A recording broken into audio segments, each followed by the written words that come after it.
ಬೆಂಗಳೂರಿನ ಮೆಜೆಸ್ಟಿಕ್ನಲ್ಲೂ ಕೂಡ ಎಂದಿನಂತೆ ಬಸ್ ಸಂಚಾರ ಇದೆ.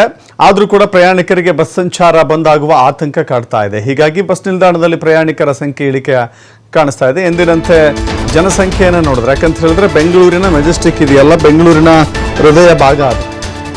ಇಡೀ ಕರ್ನಾಟಕಕ್ಕೆ ಸಂಪರ್ಕ ಕಲ್ಪಿಸುವಂಥ ನರನಾಡಿ ಕೇಂದ್ರ ಬಿಂದು ಅಂತ ಹೇಳಿದ್ರೆ ಅದು ಮೆಜೆಸ್ಟಿಕ್ನಲ್ಲಿ ಪ್ರತಿನಿತ್ಯವೂ ಕೂಡ ಸಾವಿರಾರು ಜನ ಇರ್ತಾ ಇದ್ರು. ಆದರೆ ಇವತ್ತು ಸ್ವಲ್ಪ ಕಮ್ಮಿ ಇದೆ. ಯಾಕಂತ ಹೇಳಿದ್ರೆ ಯಾವ ಕ್ಷಣದಲ್ಲಿ ಬೇಕಾದ್ರೂ ಬಸ್ ಸಂಚಾರಕ್ಕೆ ಬಂದಾಗಬಹುದು ಎನ್ನುವ ಆತಂಕವರನ್ನು ಕಾಡ್ತಾ ಇದೆ.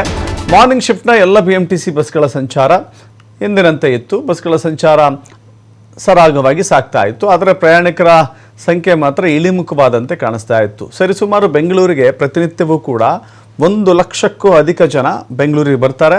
1 ಲಕ್ಷಕ್ಕೂ ಅಧಿಕ ಜನ ಬೆಂಗಳೂರಿಂದ ಹೊರ ಹೋಗ್ತಾರೆ. ಸೊ ಹೀಗಾಗಿ ಬಂದು ಹೋಗುವಂಥ ಜನ 1 ಲಕ್ಷ ಇರ್ತಾರೆ. ಸೊ ಹೀಗಾಗಿ ಬೆಂಗಳೂರಿನ ಕೇಂದ್ರ ಬಿಂದು ಮೆಜೆಸ್ಟಿಕ್ ಇವತ್ತು ಕೊಂಚ ಪ್ರಯಾಣಿಕರ ಸಂಖ್ಯೆಯಲ್ಲಿ ತಗ್ಗಿದ ರೀತಿಯಲ್ಲಿ ಕಾಣಿಸ್ತಾ ಇತ್ತು.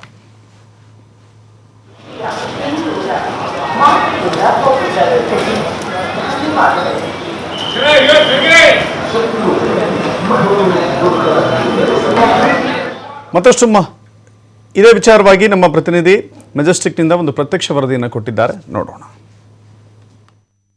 ಒಕ್ಕೂಟ ಇವತ್ತು ಬೆಂಗಳೂರು ಚಲೋವನ್ನು ಹಮ್ಮಿಕೊಂಡಿರುವಂಥದ್ದು. ಈಗಾಗಲೇ ಸರ್ಕಾರ ಅದರಲ್ಲೂ ಕೂಡ ಸಾರಿಗೆ ಇಲಾಖೆ ಬೇಡಿಕೆಗಳನ್ನು ಈಡೇರಿಸುವಂಥ ಪ್ರಯತ್ನವನ್ನು ಮಾಡ್ತದೆ. ಆದರೂ ಕೂಡ ಸಾರಿಗೆ ನೌಕರರ ಒಕ್ಕೂಟ ಅದಕ್ಕೆ ಸೊಪ್ಪಾಗ್ತಾ ಇಲ್ಲ. ಅಂದಾಗೆ ಇವತ್ತು ಬೆಂಗಳೂರು ಚಲೋ ಇರುವಂಥದ್ದು. ನಾಳೆ ಸರ್ಕಾರದ ನಿರ್ಧಾರ ಏನಾದರೂ ಸರಿಯಾಗಿ ಸ್ಪಂದನೆ ಆಗಲಿಲ್ಲ ಅಂದರೆ ನಾಳೆ ಇಡೀ ಕರ್ನಾಟಕವನ್ನು ಸ್ತಬ್ಧ ಮಾಡಲಿಕ್ಕೆ ಸಾರಿಗೆ ನೌಕರರ ಒಕ್ಕೂಟ ಮುಂದಾಗ್ತಾ ಇದೆ. ಅಂದಾಗ ಇವತ್ತು ಕೂಡ ನಾವು ಸಾರಿಗೆ ನೌಕರರು ಫ್ರೀಡಂ ಪಾರ್ಕ್ಗೆ ಸೇರಿರುವಂಥದ್ದು. ಬೇರೆ ಬೇರೆ ಭಾಗಗಳಿಂದ ಏನು ಇವತ್ತು ಸಿಬ್ಬಂದಿಗಳು ನೌಕರರು ಏನಿರ್ತಾರೆ ಅವರು ವಾರದ ರಜೆ ಇದ್ದಂತಹ ನೌಕರ ಸಿಬ್ಬಂದಿಗಳು ಇವತ್ತು ಪ್ರತಿಭಟನೆಯಲ್ಲಿ ಭಾಗಿಯಾಗ್ತಾರೆ ಅನ್ನುವಂತಹ ಮಾಹಿತಿ ಇರುವಂಥದ್ದು. ಈಗಾಗಲೇ ಕೆಲವರು ಫ್ರೀಡಂ ಪಾರ್ಕ್ನಲ್ಲಿ ಸೇರಿದ್ದಾರೆ ಅನ್ನುವಂಥದ್ದು. ಆದರೆ BMTC ಬಸ್ನಲ್ಲಿ ಹಾಗೆಯೇ KSRTC ಬಸ್ಗಳಲ್ಲಿ ಯಾವುದೇ ರೀತಿ ತೊಂದರೆ ಆಗಲಿಲ್ಲ. ಜನಸಾಮಾನ್ಯರಿಗೆ ತೊಂದರೆ ಆಗದ ರೀತಿಯಲ್ಲಿ ಬಸ್ಗಳು ಎಂದಿನಂತೆ ಸಂಚಾರವನ್ನು ಮಾಡ್ತಾ ಇದೆ. BMTCಯಲ್ಲಿ ಪ್ರತಿನಿತ್ಯ 7,000 ಬಸ್ಗಳು ಆಪರೇಟ್ ಆಗುತ್ತೆ. ಸರಿಸುಮಾರು ಲಕ್ಷ ಮಂದಿ ಪ್ರಯಾಣಿಕರು ಸಂಚಾರವನ್ನು ಮಾಡ್ತಾರೆ. ನಾವು ಇವಾಗ ಮೆಜೆಸ್ಟಿಕ್ನಲ್ಲಿರುವಂತಹ BMTCಯ ಬಸ್ ನಿಲ್ದಾಣಗಳಿದ್ದೀವಿ.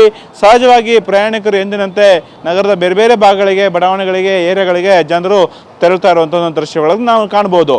ಇನ್ನು ನಾವು KSRTCಯಲ್ಲೂ ನೋಡಿದ್ರೆ ಕೆಂಪೇಗೌಡ ಬಸ್ ನಿಲ್ದಾಣದಲ್ಲೂ ಕೂಡ ನಾವು ನೋಡಿದ್ರೆ ಸಹಜವಾಗಿ ಜಿಲ್ಲಾವಾರುಗಳು ಹೋಗುವಂತಹ ಬಸ್ಗಳು ಕೂಡ ಎಂದಿನಂತೆ ಸಂಚಾರವನ್ನು ಮಾಡ್ತಾ ಇದೆ. ಇಲ್ಲೂ ಕೂಡ ಯಾವುದೇ ರೀತಿಯ ಬಸ್ಗಳ ಆಪರೇಷನಲ್ಲಿ ಡಿಸ್ಟರ್ಬೆನ್ಸ್ ಆಗಿಲ್ಲ ಅಥವಾ ಬಸ್ಗಳು ವ್ಯತ್ಯಯ ಆಗಿಲ್ಲ ಅಂತ ಹೇಳ್ಬೋದು. ಯಾಕೆಂದರೆ ದಿನನಿತ್ಯದ ರೀತಿಯಲ್ಲಿ ಹೇಗೆ ಕಾರ್ಯಚಟುವಟಿಕೆಗಳು ಬಸ್ಗಳಿಂದ ಆಗ್ತಾ ಇದೆಯೋ ಅದು ಇವತ್ತು ಕೂಡ ಮುಂದುವರೆದಿರುವಂಥದ್ದು. ಆದರೆ ಒಂದು ವಿಚಾರ ಇಲ್ಲಿ ಸ್ಪಷ್ಟವಾಗಿ ನಾವು ಅರ್ಥ ಮಾಡ್ಕೊಳ್ಬೇಕಾಗಂತ ಏನಂತಂದರೆ ಸಂಜೆ 6 ಗಂಟೆವರೆಗೆ ಅಂದರೆ ಸಂಜೆ ಮಧ್ಯಾಹ್ನ 4 ಗಂಟೆಯಿಂದ ಅಥವಾ 6 ಗಂಟೆವರೆಗೆ ಸರ್ಕಾರಕ್ಕೆ ಈಗಾಗಲೇ ಸಾರಿಗೆ ಒಕ್ಕೂಟಗಳ ಮುಖಂಡರು ಏನು ಡೆಡ್ಲೈನನ್ನು ನೀಡಿದ್ದಾರೆ. ಈ ನಿಟ್ಟಿನಲ್ಲಿ ಅವರಿಗೆ ಬರಬೇಕಂತಹ 38 ತಿಂಗಳ ಹಿಂಬಾಕಿ, ವೇತನ ಪರಿಷ್ಕರಣೆ, ಬೇರೆ ಬೇರೆ ಬೇಡಿಕೆಗಳೇನಿದೆ ಅದನ್ನು ಈಡೇರಿಸುವಂಥ ನಿಟ್ಟಿನಲ್ಲಿ ಸರ್ಕಾರ ಒಂದು ಅಂತಿಮವಾದ ಸ್ಪಷ್ಟತೆಯನ್ನು ಕೊಡಬೇಕು.